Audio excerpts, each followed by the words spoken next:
I came out with a little video to show you how I made these fingerless gloves. I'm using 2 strands, but if you have a bulkier yarn, it'll work up a lot quicker. And also, I feel like the bulkier, probably the warmer, I used a 575 hook, but obviously if you're using a thicker yarn, you want to use the hook that goes with your yarn. So I chained 20 because I was making them for my son, and you should really measure your wrist around, or if you wanted them to be longer, you would make a chain long enough to fit the length that you want. I will show you a little demonstration on how I did that.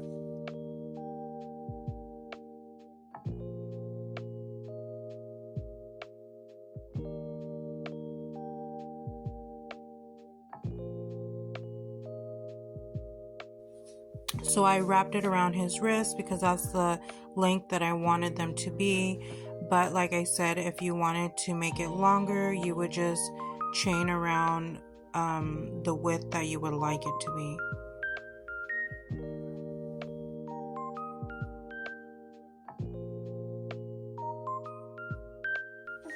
Now you want to connect the ends with the slip stitch and then chain 1.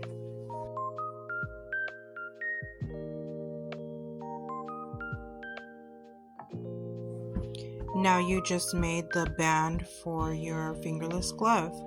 So following that, you want to use the back loop. I use the back loop, but you could use the front loop if you would like, and just single crochet around, followed by a slip stitch, and then after that you will chain 2.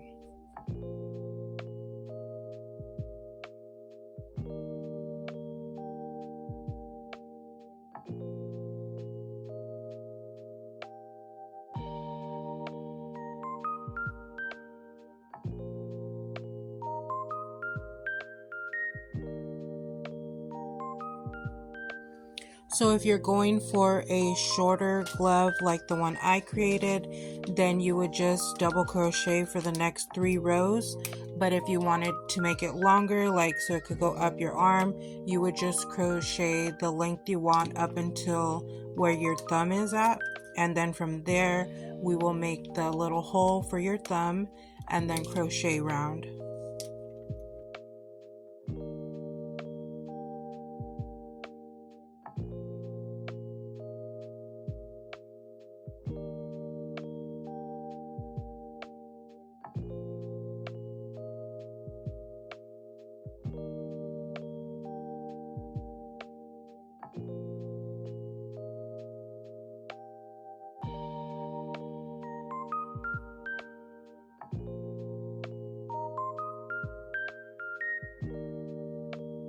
So this pattern can be easily adjusted. At the end of these rounds, I had my son try it on. I seen where his thumb was at, and I decided to make another row. So after I slip stitched the end of that row, instead of chaining 2, I chained 6. Now if you want the hole to be a little bit bigger, I would recommend chaining 8 and then skipping the next 5 stitches and slip stitching that chain into that row or into that stitch.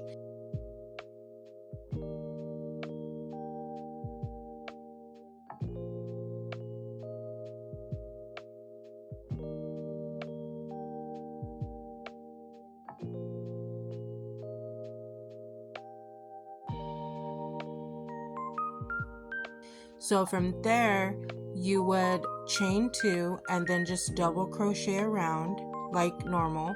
And then when you get to the beginning of that chain that you made, you want to double crochet into that chain. And then when you're done with that chain, you're just gonna slip stitch and then chain 2.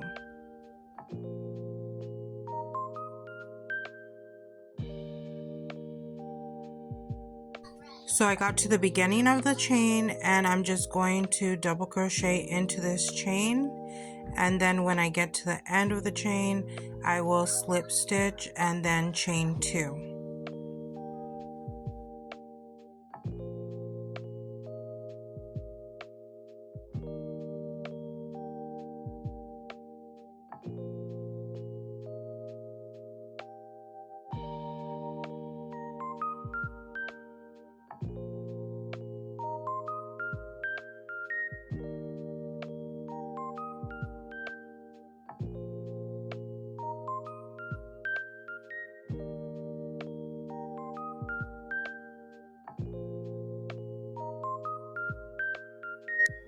So like I said, this pattern is completely customizable.